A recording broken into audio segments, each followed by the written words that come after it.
Hello guys, welcome to my channel. কালকে PSL এর final match এবং এই ফাইনাল ম্যাচে নাহিদ রানা খেলতে যাচ্ছে।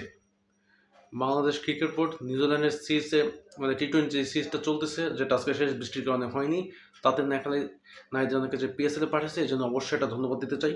কারণ সিরিজ তো এমনিতেও হয়নি, কিন্তু পিএসএল এ যেটা খেলছে এটা প্রচুর ইম্পর্টেন্স ছিল। কারণ নাহিদ রানা এই সিজনের ওয়ান অফ দি বেস্ট বলার।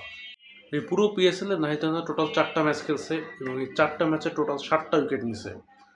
এবং বেস্ট যেটা সেটা হচ্ছে গিয়ে 3টা উইকেট মাত্র 7 রান দিয়ে, ইকোনমি 5.42।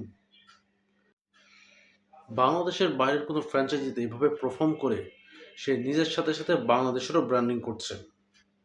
কালকে ফাইনাল ম্যাচ এবং ফাইনাল ম্যাচ হবে হায়দ্রাবাদের এগেনস্টে। পেশাওয়ার জামি যদি কালকে জিততে পারে তাহলে নাহিদ রানা বাংলাদেশের আরও একটি প্লেয়ার হবে যে পিএসএল এর ট্রফি নেবে। লাস্ট সিজনেও বাংলাদেশের 3টা প্লেয়ার পিএসএল এর ট্রফি নিছে, সাকিব আল হাসান, ইশাদ হোসেন ও মেহেদী হাসান মিরাজ। অবশ্য মেহেদী হাসান মিরাজ একটাও ম্যাচ খেলেনি, তাও ট্রফি নিছে কারণ সে টিমে ছিল। পেশাওয়ার জালমি যদি কালকে ম্যাচটা জেতে নাহিদ রানার পাশাপাশি আরও একটা প্লেয়ারের কাছে ট্রফি আসবে, সেটা হচ্ছে শরীফুল ইসলাম।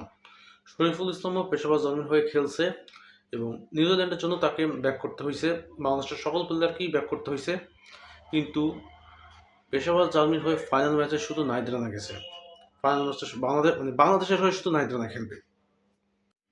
কালকে পুরো বাংলাদেশের ক্রিকেট ফ্যানদের ফোকাস থাকবে পিএসএল এর ফাইনাল এবং নাহিদ রানার উপর।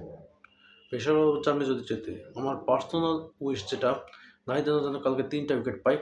যদি কালকে নাহিদ রানা 3টা উইকেট পায় তাহলে টোটাল পিএসএল সে 10টা উইকেট পাবে 5টা ম্যাচ খেলে, যেটা হিউজ একটা অ্যাচিভমেন্ট হবে।